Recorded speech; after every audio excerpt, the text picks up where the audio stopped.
إن الحمد لله نحمده ونستعينه ونستغفره ونعوذ بالله من شرور أنفسنا ومن سيئات أعمالنا من يهده الله فلا مضل له ومن يضلله فلا هادي له وأشهد أن لا إله إلا الله وحده لا شريك له وأشهد أن محمدًا عبده ورسوله أرسله بالحق بشيرا ونذيرا وداعيا إلى الله بإذنه وسراجا منيرا أما بعد فإن خير الحديث كتاب الله وخير الهدي هدي محمد صلى الله عليه وسلم وشر الأمور محدثاتها وكل محدثة بدعة وكل بدعة ضلالة وكل ضلالة في النار أعوذ بالله من الشيطان الرجيم بسم الله الرحمن الرحيم ولا تهنوا ولا تحزنوا وأنتم الأعلون إن كنتم مؤمنين وقال الله تبارك وتعالى إن الله لا يغير ما بقوم حتى يغيروا ما بأنفسهم ہر قسم کی تعریف، توصیف، بڑائی، کبریائی، پاکیزگی، بزرگی اللہ سبحانہ و تعالیٰ کے لیے سزاوار اور زیبا ہے، جو ساری کائنات کو پیدا فرمایا اور جس کی شان اور جس کی عظمت اور جس کی کبریائی یہ ہے وَتُعِزُّ مَن تَشَاءُ وَتُذِلُّ مَن تَشَاءُ، لاکہا درود و سلام ہو تمام انبیاء علیہ السلام پر، خصوصیت کے ساتھ رحمت للعالمین سید المرسلین امام الانبیاء محمد مصطفیٰ صلی اللہ علیہ وسلم کی ذات گرامی پر، جو رسول انقلاب ہیں، جن کے ذریعے اللہ سبحانہ و تعالیٰ کا پیارا دین جو ساری انسانیت کی رہنمائی اور رہبری اور ان کے مردہ دلوں میں زندگی عطا کرنے والا دین اور مردہ قوموں کو زندگی عطا کرنے والا دین اور ہر دور اور ہر زمانے میں ہر طرح کے چیلنجز، مسائل کا ڈٹ کر مقابلہ کرنے والا دین، ایسے نبی علیہ السلام کے ذریعے ہمیں اور آپ تک پہنچایا۔ اللہم صلی علی محمد وعلی آل محمد وبارک وسلم۔ محترم بزرگوں، نوجوان بھائیوں، معصوم بچوں اور پردہ نشین اسلامی مائیں اور بہنیں، خطبہ مسنونہ کے بعد قرآن کریم سے دو مختلف صورتوں سے دو آیات کریمہ کے حصے میں نے تلاوت کی۔ پہلی آیت کریمہ کا ترجمہ ہے، اللہ سبحانہ و تعالی ہمیں اور آپ کو اس بات کا حکم دیتے ہیں اور تسلی دیتے ہوئے فرماتے ہیں وَلَا تَهِنُوا وَلَا تَحْزَنُوا، تم غمزدہ ہونے کی ضرورت نہیں ہے، حزن و ملال میں مبتلا ہونے کی ضرورت نہیں ہے۔ وَلَا تَهِنُوا وَلَا تَحْزَنُوا وَأَنْتُمُ الْأَعْلَوْنَ إِن كُنتُم مُؤْمِنِينَ، تم ہی سربلند رہو گے، تم ہی کامیاب رہو گے، شرط یہ کہ اگر تم ایمان والے ہو جاؤ، مومن ہو۔ دوسری آیت کریمہ کا ترجمہ یا اس کا مفہوم آپ کے سامنے پیش کرتا ہوں۔ اللہ نے فرمایا ان اللہ لا یغیر ما بقوم حتی یغیروا ما بانفسہم، اللہ سبحانہ و تعالیٰ کسی بھی قوم کی حالت کو اس وقت تک نہیں بدلتا ہے جب تک کہ وہ قوم خود اپنی حالت بدلنے کی کوشش نہ کرے۔ حاضرین جمعہ، ان دونوں آیات کے مفہوم کے بعد اللہ سبحانہ و تعالیٰ نے ہمیں اور آپ کو جو عقل عطا کی ہے، جو عقل سلیم ہمیں اور آپ کو عطا کی ہے، اس عقل سلیم کے ذریعے ان دونوں آیات کے معانی اور مفاہیم کے بعد ہمیں اور آپ کو خطبہ جمعہ کو طویل انداز میں ان آیات کی روشنی میں سننے کی ضرورت نہیں.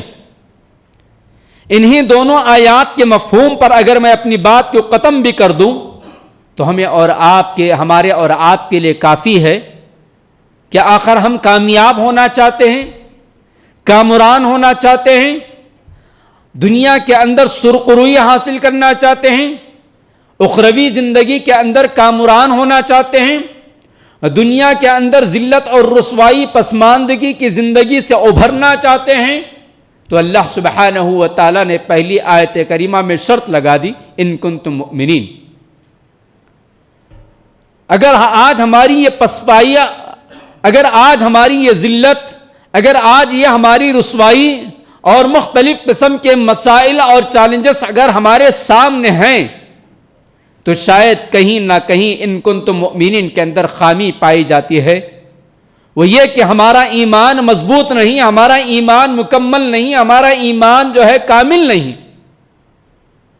اگر ہمارے اپنے ایمان کی پختگی ہوتی, ہمارے اپنے ایمان کے اندر کاملیت آئی گئی ہوتی, تو پھر ہمیں غم زدہ ہونے کی ضرورت نہیں پڑتی, ہمیں مایوسی کا شکار ہونے کی ضرورت نہیں, ہمیں اپنی زندگیوں کے اندر حزن و ملال میں مبتلا ہونے کی ضرورت نہیں ہے, کیونکہ اللہ سبحانہ و تعالیٰ کا وعدہ ہے کہ ان کنتم مؤمنین وانتم الاعلون. یہ کس کا وعدہ ہے؟ یہ کسی انسان کا وعدہ نہیں, یہ کسی پولیٹیکل پارٹی والے کا وعدہ نہیں, یہ کسی سی ایم اور پی ایم کا وعدہ نہیں, یہ تو اس ذات کا وعدہ ہے جس نے ساری کائنات کو پیدا فرمائی.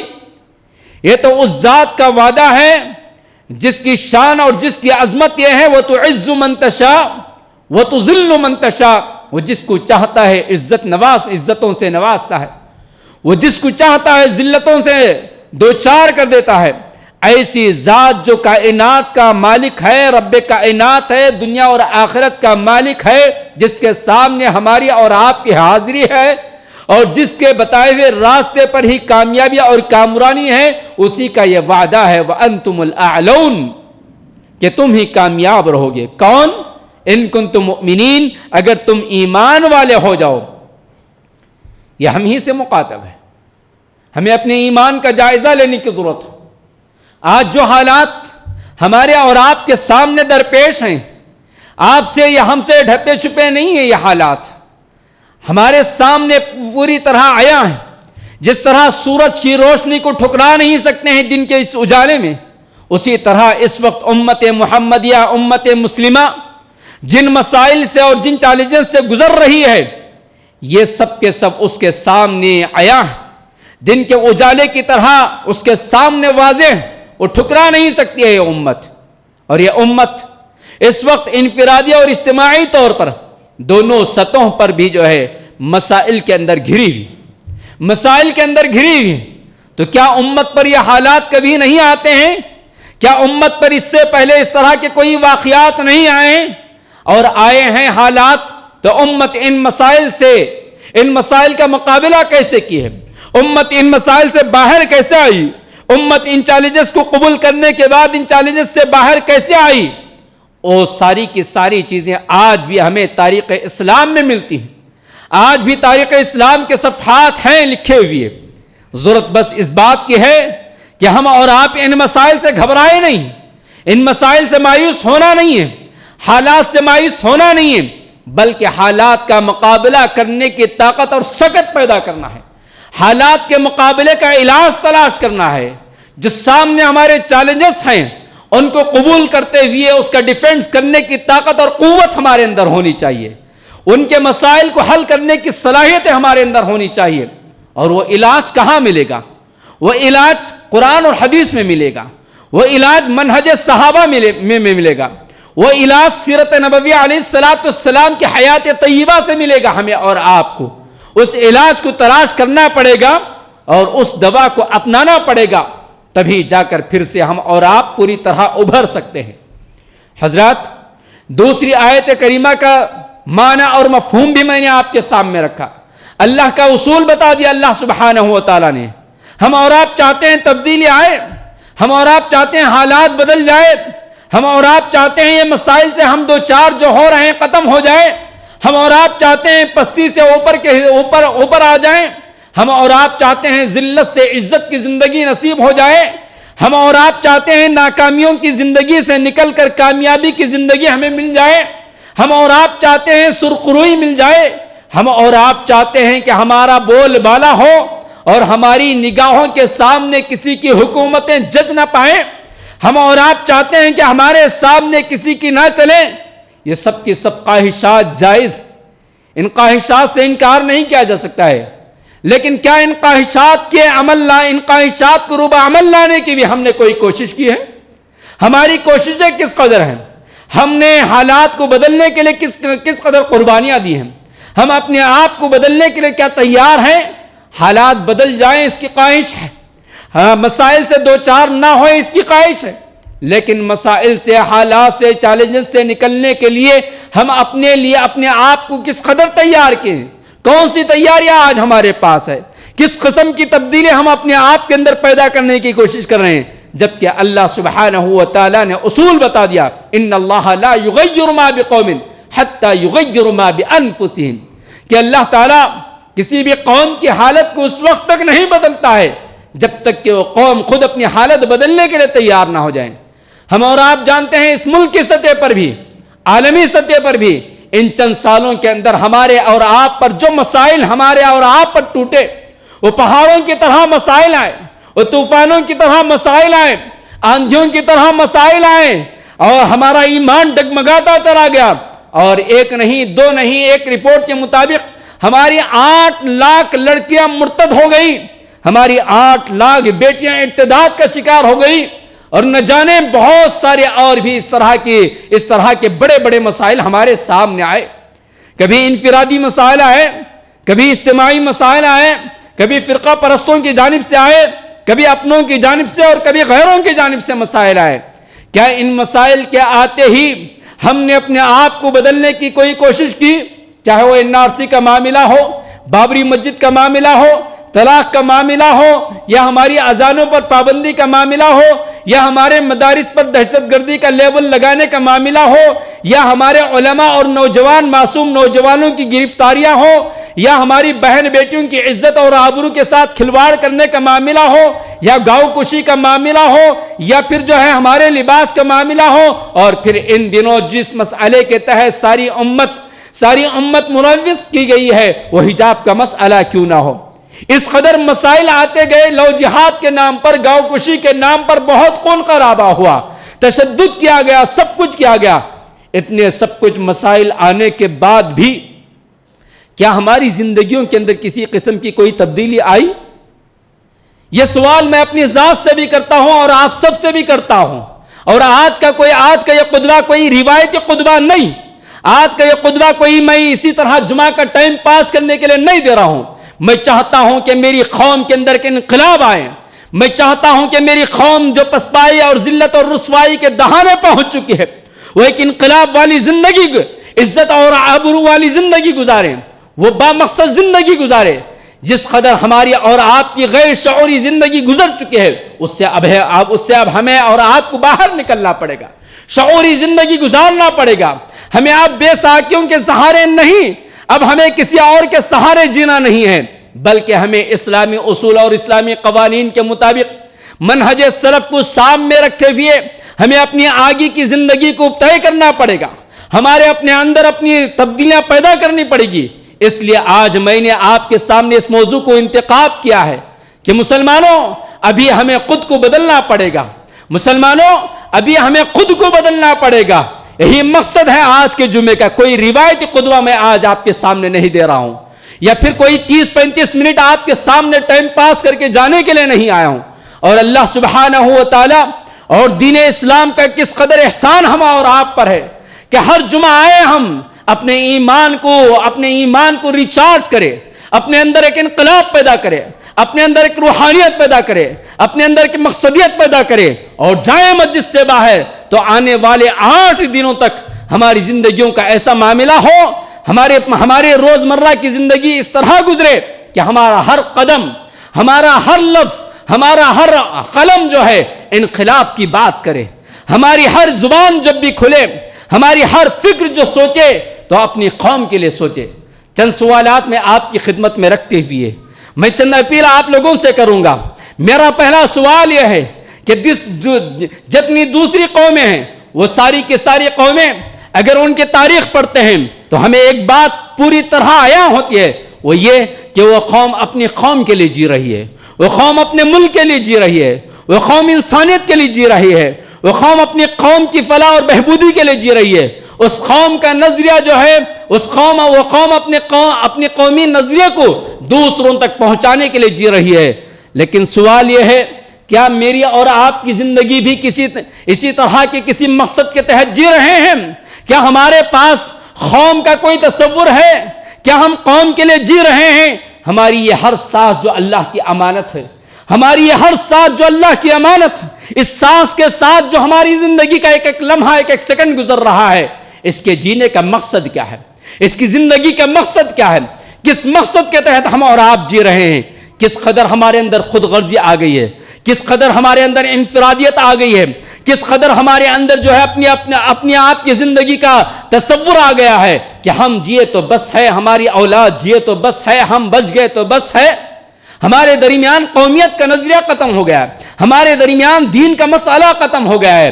ہماری سوچ و فکر کے دور دور تک بھی ہمیں کہیں سے الا ماشاء اللہ کوئی نظریہ ملتا ہو کہ آج کی زندگی یا آج کے 24 گھنٹوں میں سے آدھا گھنٹہ میں نے اپنی قوم کے لیے نکالا ہے, آدھا گھنٹہ میں نے اپنی قوم کے بارے میں سوچا ہے, آدھا گھنٹہ میں نے اپنی امت کے بارے میں فکر کی ہے, آدھا گھنٹہ میں نے دین اسلام کے تعلق سے سوچا ہے, آدھا گھنٹہ میں نے اپنے محلے والوں کے تعلق سے سوچا ہے, آدھا گھنٹہ میں اپنی مسجد کے مصلیوں کے بارے میں سوچا ہے, آدھا گھنٹہ میں اپنی جمعیت اور جماعت کے ماتحت رہنے والوں کے لیے سوچا ہے, آدھا گھنٹہ میں اپنے اسکول کے اندر پروان چڑھنے والی نسل نو کے بارے میں سوچا ہے, آدھا گھنٹہ میں اپنے محلے میں رہنے والوں کے بارے میں سوچا ہے.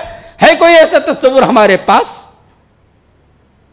دن اور رات کے 24 گھنٹے اسی طرح گزرتے چلے جا رہے ہیں اور ہماری زندگیاں برف کے مانند پگھلتی ہوئی ختم ہو رہی ہیں اور ہمارے سامنے روزانہ چیلنجز آ رہے ہیں.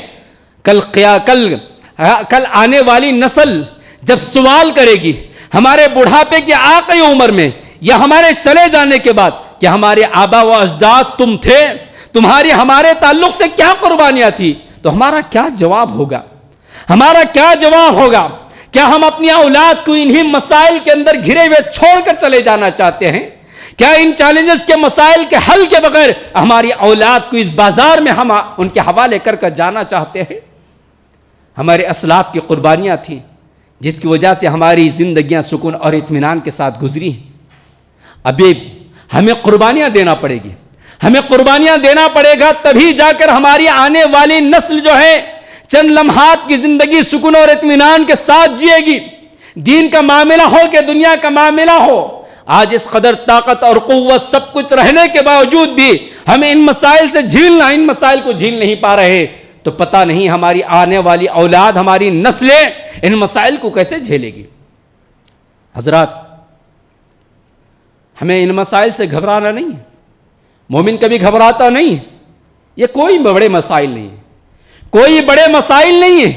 صحابہ کرام کی زندگیوں کا مطالعہ اگر ہم کرتے ہیں, انبیاء علیہ الصلوۃ والسلام کی سیرت کا اگر ہم مطالعہ کرتے ہیں, ہمارے اسلاف کی زندگیوں کو اگر ہم پڑھتے ہیں, تو ہمیں سمجھ میں آتا ہے کہ ان کے درمیان جو مسائل تھے ان مسائل کے مقابلے میں آج کی یہ ہمارے مسائل اس کا 10واں حصہ بھی نہیں ہے. اس کے باوجود ہم گھبرا گئے, اس کے باوجود ہم مایوس ہو گئے, اس کے باوجود ہم جو ہے پریشان ہو گئے. اگر پریشان نہ بھی ہوئے ہیں, گھبرا نہ بھی گئے ہیں, مایوس نہ بھی ہوئے ہیں, تو ان مسائل سے نکلنے کا راستہ کون تلاش کرے گا؟ ہم اور آپ یہ سمجھ کر بیٹھے ہیں کہ بدر کے درمیان میدان بدر میں جس طرح فرشتے آئے تھے, کیا اس طرح فرشتے اتر کر آ جائیں گے ہمارے ان مسائل کو حل کرنے کے لیے؟ کیا ہمارا ایمان اس قدر مضبوط ہے؟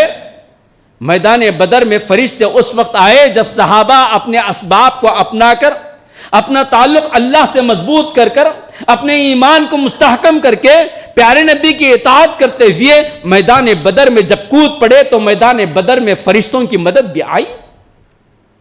ہم اس بات کے تصور میں کہیں اگر جی رہے ہیں، اس خوش فہمی کے اندر جی رہے ہیں کہ جس طرح کعبۃ اللہ پر ابراہا نے حملہ کیا تو طیرن ابابیل، جس طرح اللہ سبحانہ و تعالیٰ نے پرندوں کے ذریعے ابراہا کا خاتمہ کر دیا، اسی طرح ہم پر کرنے والے ظالموں کا خاتمہ ہو جائے گا، کیا اس خوش فہمی کے اندر ہم اور آپ بیٹھے ہوئے؟ حاضرین، اب وقت آ چکا ہے، ہمیں اپنی زندگیوں کا جائزہ لیتے ہوئے بدلنا پڑے گا، اپنی انفرادیت کو اجتماعیت پر فوقیت دینا پڑے گا، اپنی زندگی سے نکل کر قوم کی زندگی کے لیے جینا پڑے گا، اپنے آپ سے نکل کر اپنے قوم اور ملک و ملت کے لیے جینا پڑے گا، اور ان تمام چیزوں کے لیے قربانیاں چاہیے۔ آج ہم اور آپ کیا قربانی دیتے ہیں؟ کتنی قربانیاں دیتے ہیں؟ ہر طرح کی قربانیاں چاہیے، ہر طرح کی قربانیاں چاہے، تبھی جا کر آج ہم ان چیلنجز سے اور ان مسائل سے نکل پا سکتے ہیں۔ آج ہمارا بھروسہ کن کن لوگوں پر آ گیا ہے؟ ہائی کورٹ پر، سپریم کورٹ پر، فلاں پر بہتر ٹھیک ہے، ہم جس ملک میں رہتے ہیں اس ملک کے قانون کا پاس و لحاظ کریں گے، اس ملک کے قانون کی خلاف ورزی نہیں کریں گے، اس ملک کے قانون سے ہمیں امید رکھنا بھی چاہیے، لیکن کیا انہی امیدوں پر ہماری ساری زندگی ختم ہو جائے گی؟ کیا انہی قوانین اور انہی آئین کے اوپر جو ہے ہمارا پورا بھروسہ رہ جائے گا؟ ہم اپنے تئیں کیا کیا؟ کرناٹک کے ہائی کورٹ کا فیصلہ آپ کے سامنے ہے۔ فیصلہ کرنے والے ججز کے اندر ایک مسلم خاتون بھی ہے۔ ہم نے اور آپ نے اعلیٰ تعلیم کا نعرہ دیا اور اعلیٰ تعلیم دلوائی، لیکن کیا اعلیٰ تعلیم کے ساتھ ساتھ ہم نے ہماری اولاد کو دین بھی سکھایا تھا، تاکہ وہ کورٹ میں بیٹھ کر ان ججوں کو بتا سکے کہ حجاب ہمارا اپنا مسئلہ ہے، اور حجاب جو ہے فرضیت کے اندر داخل ہوتا ہے، اور اللہ سبحانہ و تعالیٰ کا حکم ہے، اور نبی علیہ السلام نے اپنے ازواج کو اور مومنوں کو اس بات کا حکم دیا ہے۔ کاش کہ وہ جج صاحبہ جو ہماری مسلم قوم کے لیے فخر کا ذریعہ بھی بنی تھی، کہ کرناٹک کے ہائی کورٹ کے ججز کے اندر امت کی ایک بیٹی بھی بڑے پوسٹ پر ہے، ہمیں اس بات کا فخر تو تھا، لیکن اسی نے اس گھر کو آگ لگا دیا ہے۔ کیوں؟ ایک مثال اس خاتون کی ہے، لیکن زمینی سطح پر ہمیں اور آپ کو سوچنے کی ضرورت ہے کہ جتنا اعلیٰ تعلیم یافتہ طبقہ ہے وہ بے دین ہے، یا تو دین سے دور ہے، یا دین بیزار ہے، یا جس کے پاس دین ہے یا دین کا جذبہ ہے بھی تو بہت کم۔ جبکہ دوسری قوموں کو اگر ہم دیکھتے ہیں، جو فرقہ پرست طاقتیں آج ہم اور آپ پر جو ہے ظلم اور زیادتیاں کر رہی ہیں، وہ چاہے وہ وقت کا جج ہو، وقت کا لیڈر ہو، وقت کا ایک عام آدمی ہو، وقت کا ایک عام کاریہ کرتا ہو، کوئی بھی ہو، وہ کس کے لیے جی رہا ہے؟ وہ اپنی قوم کے لیے جی رہا ہے، وہ اپنے ملک کے لیے جی رہا ہے، وہ اپنی کرسی کے لیے جی رہا ہے۔ لیکن آج ہمارے اعلیٰ تعلیم یافتہ طبقہ جہاں برائے نام ہی صحیح وہاں ایک ہے موجود، لیکن اس کے پاس قوم کا یا دین کا کوئی نظریہ نہیں۔ اس کا یہ ہرگز مطلب نہ نکالے آپ کہ میں عصری تعلیم یا اعلیٰ تعلیم کی مخالفت کر رہا ہوں، نہیں، میں آپ کو آگے ایک اور بات بتاؤں گا کہ عصری تعلیم اور اعلیٰ تعلیم کے ساتھ ساتھ اس سے بڑھ کر اگر ہماری اس اولاد کو جو اعلیٰ مقامات پر اعلیٰ درجوں پر پہنچ رہی ہے، اگر وہ دین سے سرشار ہوئی ہوتی، امت کا جذبہ ان کے اندر ہوتا، امت یا قومیت کا نظریہ ان کے سامنے ہوتا، تو پھر ہر طریقے سے ڈیفینس کرتی ہے، اور ہر طرح سے دفاع کرتے ہوئے وہ اس بات کا ثبوت پیش کرتی ہے کہ میں پہلے مسلمان ہوں بعد میں جج ہوں، وہ اس بات کا ثبوت پیش کرتا ہے کہ میں پہلے مسلمان ہوں بعد میں کلیکٹر ہوں، وہ اس بات کا ثبوت پیش کرتا ہے کہ میں پہلے مسلمان ہوں بعد میں ایم پی ہوں، وہ اس بات کا ثبوت پیش کرتا ہے کہ میں پہلے مسلمان ہوں، پہلے مومن ہوں بعد میں ایم ایل اے ہوں، میں پہلے مسلمان ہوں بعد میں سب کچھ ہوں۔ لیکن کیا ایسا ہو رہا ہے؟ آپ ٹھنڈے دل اور دماغ کے ساتھ سوچئے، میرے ان نکات پر یہ حقیقت، کوئی میں مبالغہ نہیں کر رہا ہوں اور کوئی افسانہ بھی نہیں، بلکہ بالکل حقیقت زمین کی حقیقت میں آپ کے سامنے رکھ رہا ہوں، اور ایسا بھی نہیں کہ آپ نہیں جانتے ہیں ان تمام حقائق کو، آپ مجھ سے بہتر بھی جانتے ہیں بعض مسائل۔ حضرات، اب وقت آ چکا ہے کہ ہم اپنا منصوبہ بنائیں، اپنی ایک پلاننگ کریں۔ پلاننگ یا منصوبے کا نام کوئی اور غلط نام نہ دیں آپ، خاص طور پر نوجوان طبقہ کسی اور الجھنوں میں الجھے نہ، بلکہ پلاننگ کا مطلب یہ ہے کہ آپ اپنی قوم کو تعلیم یافتہ بنائیں، اپنی قوم کو مضبوط بنائیں، اپنی قوم کی تعلیم اور تربیت کی فکر کریں۔ ان مساجد کو جو ہے اب مساجد کا رول بدلنا پڑے گا، ان مساجد کا رول بدلنا پڑے گا۔ میں مساجد کے ذمہ داران سے اپیل اور درخواست کرتا ہوں، جہاں جہاں تک میری آواز جائے، مساجد کے ذمہ داران سے میری گزارشات ہیں، میری درخواست ہے، میری دردمندانہ اپیل ہے کہ اب مسجد کے رول کو ہم چینج کریں، مسجد کے کردار کو ہم چینج کریں۔ صرف یہ مساجد پانچوں اوقات اذان کے یا نماز کے لیے نہیں، بلکہ سب کچھ کے لیے ہے۔ سبحان اللہ، امت کے پاس اتنے بڑے بڑے مراکز مساجد کے شکل میں ہیں، ان کے پاس جگہ کی کوئی قلت نہیں ہے، ان کے پاس انتظام کی کوئی قلت نہیں ہے، انہیں الگ سے کوئی عمارت بنانے کی ضرورت نہیں ہے۔ ان مسجدوں کے کردار کو بدلنے کی ضرورت ہے۔ وہ کیا؟ اگر ہم چاہتے ہیں کہ ہماری لڑکی باحجاب رہے، اگر ہم چاہتے ہیں ہمارا لڑکا بالکل نرسری سے پلے کلاس سے لے کر جو ہے ڈاکٹر بننے تک یا انجینئر بننے تک یا عالم بننے تک، حافظ بننے تک ہماری اپنی نگاہوں کے سامنے ہمارے اپنے دین و ایمان کے مطابق علم حاصل کرتے جائیں، اس کی تربیت ہو، اس کی تعلیم ہو، اور وہ آگے چل کر قوم کا، ملک کا، ملت کا رہبر اور رہنما بنے، تو اب ہمیں ضرورت اس بات کی ہے کہ ہم اپنی مساجد کو اسکول کی شکل دینا پڑے گا۔ ظہر کی نماز ختم، دروازے کو لاک ڈالے، پھر عصر کی اذان ہوئی، عصر کے 15 منٹ کے بعد پھر دروازے کو لاک ڈالے۔ ایک کس قدر افسوسناک بات ہے کہ پیارے نبی علیہ السلام کی اس مسجد کا نقشہ آپ کے سامنے ہے۔ چند گز زمین کی وہ مسجد تھی جس کے چھت سے پانی ٹپکتا تھا، جس کے فرش پر کوئی چیز نہیں تھی، جس کی دیواریں بڑی کوئی لمبی چوڑی دیواریں نہیں تھی، پتوں کی بنی ہوئی دیواریں، پتوں کا بنا ہوا چھت، بغیر فرش والے زمین والی مسجد، جہاں اس قدر انقلاب کہ ساری دنیا دہل گئی، اور ہمارے پاس اس قدر عالی شان مساجد کہ لاکھوں لاکھوں روپیوں کی جو ہے ہم مسجدیں بناتے ہیں، اور لاکھوں لاکھوں روپیوں کا جھومن لگاتے ہیں، اور ہزاروں روپے کے قالین بچھاتے ہیں، اور سلام پھرنے کے بعد ہماری مسجدیں پھر سے ویران۔ اور ہماری اولاد کس کے حوالے ہو رہی ہے؟ ہماری اولاد اس قوم کے حوالے ہو رہی ہے جو قوم باطل ہے، جو قوم فرقہ پرست ہے، جو قوم جو ہے امت اور اسلام اور محمد صلی اللہ علیہ وسلم کی شریعت کو جو ہے ناقص بتانے کی ناکام کوششیں کرتی ہے۔ ایسی قوم کے پاس ہماری اولاد پروان چڑھ رہی ہے، ہمیں فکر ہے۔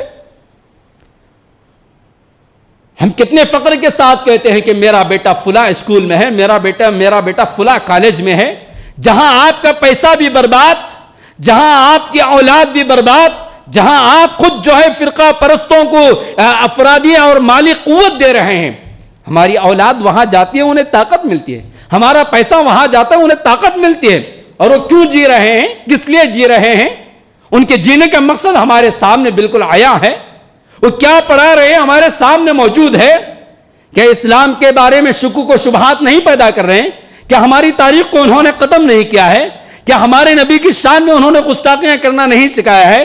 وہاں سے پڑھنے والا نوجوان، وہاں سے پڑھنے والی نوجوان لڑکی کا کیا اس وقت حال ہے نہیں جانتے ہیں؟ ان کا عقیدہ، ان کا ایمان، ان کے اخلاق، ان کے کیریکٹر، ان کے عبادات، ان کے اعمال، سب کچھ ختم۔ تو کیا ابھی بھی ہم جاگنے کے لیے تیار نہیں ہیں؟ وہ پیسہ، وہ قوت، وہ صلاحیت ہمارے اپنی مسجدوں میں لگے۔ اس محلے کے اگر 3-4 مسجدیں کے مصلی اگر مل جائیں تو ہر اسکول کو 1000 بچے مل جائیں گے، ہر اسکول کو 500 بچے مل جائیں گے، اور ہمارا لڑکا ہمارے سامنے 5 اوقات کی نمازوں کی پابندی کے ساتھ سلیبس پڑھے گا، دیندار بنے گا، اور آگے بڑھ کر قوم کے اور ملک کی اور ملت کی خدمت کرے گا۔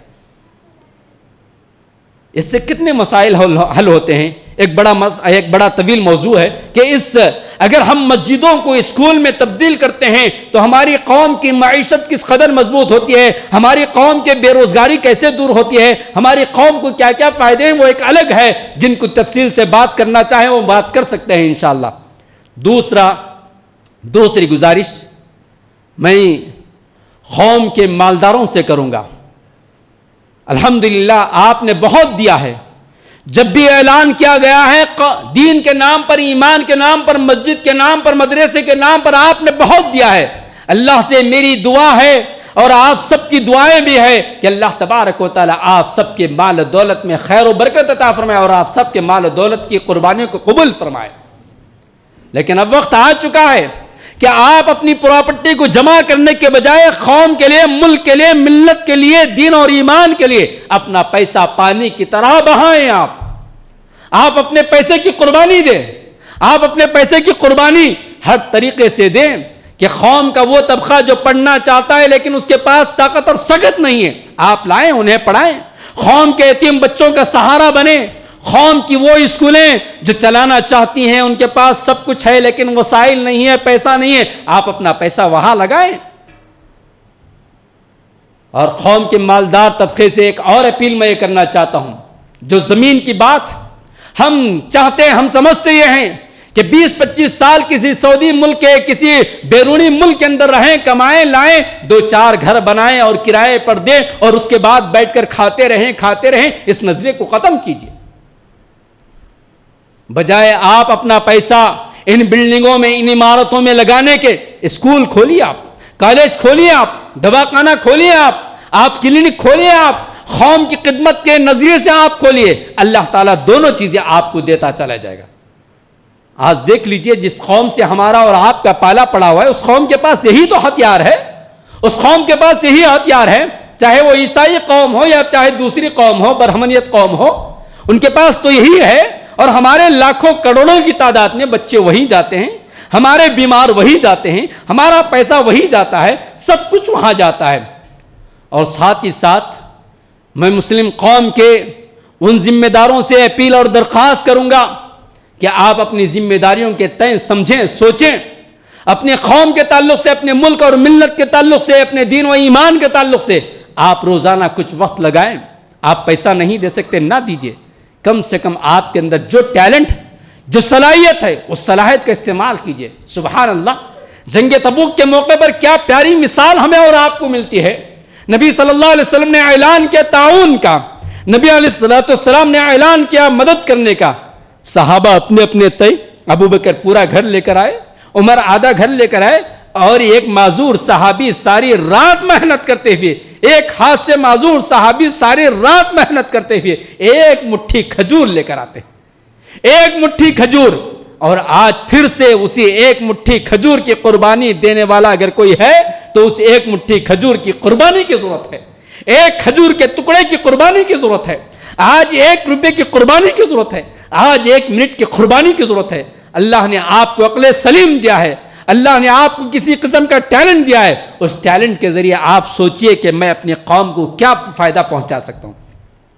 خیر الناس من ينفع الناس، نبی نے فرمایا بہترین انسان وہ ہے جو لوگوں کو فائدہ پہنچاتا ہے۔ ہم اور آپ کس قدر فائدہ مند زندگی گزار رہے ہیں، سوچئے، سمجھنے کی ضرورت ہے۔ میں علماء کے طبقے سے اپیل کرتا ہوں کہ علماء روایتی قدوات سے نکل آئیں، علماء اپنی اپنی ذمہ داریوں کو سمجھیں، میدان میں آئیں، قوم کی، ملک کی، ملت کی رہبری اور رہنمائی کی یہ سخت سے سخت ترین ضرورت ہے، اس ضرورت کو محسوس کریں۔ میں قوم کے ڈاکٹروں سے اپیل کرتا ہوں کہ قوم کے ڈاکٹر جو ہے وہ اپنی امت اور اپنی قوم کا علاج اس قدر کم پیسوں میں کرے کہ ہماری یہ قوم صحت مند ہو کر اپنی معیشت کو مضبوط کرتے ہوئے اپنی قوم کی خدمت کرنے کے لائق اور قابل کرے۔ میں قوم کے نوجوان طبقے سے خون کے آنسو روتے ہوئے درد مندانہ اپیل کرتا ہوں کہ اپنی زندگیوں کو چینج کرے۔ رات کا جاگنا نہیں بلکہ دن میں آپ کے جاگنے کی ضرورت ہے۔ رات کے آپ کی بیکار کارکردگیوں کو چھوڑ کر قوم اور ملک اور ملت کے لیے جینے کا تصور آپ اپنے اندر پیدا کیجئے۔ میں قوم کے نونہالوں سے اپیل کرتا ہوں کہ آپ ابھی سے دین کا جذبہ، قوم کا اور امت کا جذبہ اپنے اندر پیدا کرے، اور میں قوم کے تعلیم یافتہ طبقے سے اپیل کرتا ہوں کہ اپنے گھروں کے اندر اپنی نسل نو کے سامنے سیرت النبویہ علیہ السلام اور سیرت صحابہ کی تعلیم دے، تاکہ ہماری نسل، ہماری قوم، ہماری آنے والی اولاد جو ہے وہ تعلیم یافتہ ہونے کے ساتھ ساتھ ہمارے نبی کی سیرت سے سرشار ہو جائے اور آنے والے ہر مسئلے کا چیلنج وہ حل کر سکے۔ ہمیں ایک حجاب کے مسئلے میں ہائی کورٹ یا سپریم کورٹ میں لاکھوں کروڑوں روپے خرچ کر وہاں ہار مان کر پورے ملک میں بے عزتی کروانے سے بہتر یہ ہے کہ ہم اپنے مساجد کو جو ہے اسکول کے اندر تبدیل کریں، ہم اپنے بعض مسجدوں کو کالج بنائیں، ہم اپنے بعض علاقوں کو اسکول بنائے۔ ہماری لڑکی نرسری میں پلے کلاس میں اگر یہاں داخل ہوتی ہے تو کالج تک کی تعلیم ہماری مسجدوں میں ہو سکتے ہیں اور ہو سکے گی۔ یہ صرف اس بات کی ضرورت ہے کہ ہم اور آپ سوچیں، سمجھنے کی ضرورت ہے، نظریہ چینج کرنے کی ضرورت ہے، اپنے آپ کو بدلنے کی ضرورت ہے۔ میری ان باتوں کو آپ کسی بھی ناحیے سے منفی پہلو، نیگیٹو پہلو میں نہ سوچیں۔ میں امید کرتا ہوں کہ پازیٹو اور مثبت پہلو میں سوچتے ہوئے امت کے لیے، قوم کے لیے جینے کا ایک نظریہ اپنے اندر پیدا کریں گے۔ آج کی بات کی زندگی ایک انقلاب کی زندگی ہوگی۔ ہم جہاں بھی بیٹھیں گے قوم کے بارے میں، ملک اور ملت کے بارے میں سوچتے ہوئے بیٹھیں گے۔ ہماری زندگی، ہم 2 ٹائم کھاتے ہیں کوئی بات نہیں ہے، ہم معمولی سا لباس پہنتے کوئی بات نہیں ہے۔ صحابہ کیا کھاتے تھے، صحابہ کیا پہنتے تھے، صحابہ کہاں سوتے تھے، صحابہ کی زندگیاں، اسلاف کی زندگیاں ہمارے سامنے ہیں۔ ان کی زندگیوں کا مسئلہ، ان کی زندگیاں ہمارے سامنے اسی لیے رکھی گئی ہیں۔ ہم ان کی زندگیوں کو پڑھیں اور ہمارا اپنا کھانا پینا ختم کریں۔ آج جس قوم کے بارے میں ہم سمجھتے ہیں وہ قوم کیا کی ہے، 100 سال کی محنتوں کے بعد آج وہ پوری طرح حاوی ہو چکی ہے، وہ پورے شعبے جات کے اندر، پورے ڈپارٹمنٹس کے اندر وہ آ چکی ہے۔ لہٰذا اگر آج ہم منصوبہ بناتے ہیں، پلاننگ کرتے ہیں، تو کم سے کم آنے والی ہماری نسل اس ملک کے اندر جو ہے وہ چین اور سکون کی زندگی گزار سکتی ہے۔ کیوں؟ اس لیے کہ یہ ملک ہمارا ہے، یہ ملک ہمارے آبا کا ہے، یہ ملک ہمارے اجداد کا ہے۔ اس ملک کو بنانے سنوارنے کے لیے ہماری بے شمار قربانیاں ہیں۔ اللہ سبحانہ و تعالیٰ سے دعا ہے اللہ تبارک و تعالیٰ ہم سب کو ایک زندہ قوم بن کر زندگی گزارنے کی توفیق عطا فرمائے۔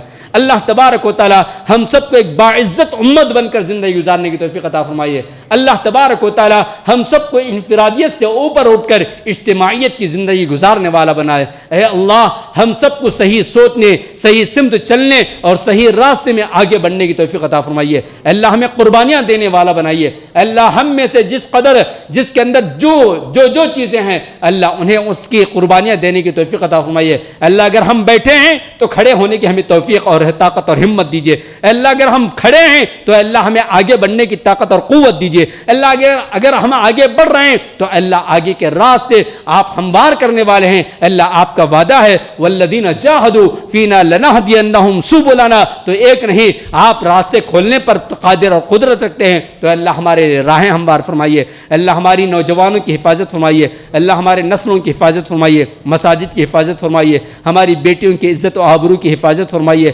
اللہ ہمارے علماء کی حفاظت فرمائیے، اللہ ہمارے مدارس کی حفاظت فرمائیے، اللہ اس قوم کی اور اس ملک کی، اس ملت کی حفاظت فرمائیے۔ اللہ اس ملک کے اندر جو فسادات اور جو ظلم زیادتیاں ہو رہی ہیں اللہ ان ظالموں کو اسلام کی ہدایت سے سرفراز فرمائیے۔ اللہ ان کے حق میں اگر اسلام کی ہدایت نہیں ہے تو اللہ انہیں آپ اپنا قہر ان پر نازل فرمائیے۔ اللہ ہم کو ان تک پہنچ کر دعوت اللہ کا فریضہ انجام دینے کی توفیق عطا فرمائیے۔ اللہ ہم تمام کو سوچنے اور سمجھنے کی طاقت اور سخت عطا فرمائیے۔ اللہ حرمین کی حفاظت فرمائیے، اللہ اس کی حفاظت کرنے والے، اس کی خدمت کرنے والوں کی حفاظت فرمائیے۔ آمین۔ بارک اللہ لنا ولکم فی القرآن العظیم ونفعنا وإیاکم بالآیات والذکر الحکیم، انہ تعالی جواب ملک بر رؤوف رحیم ورب حلیم۔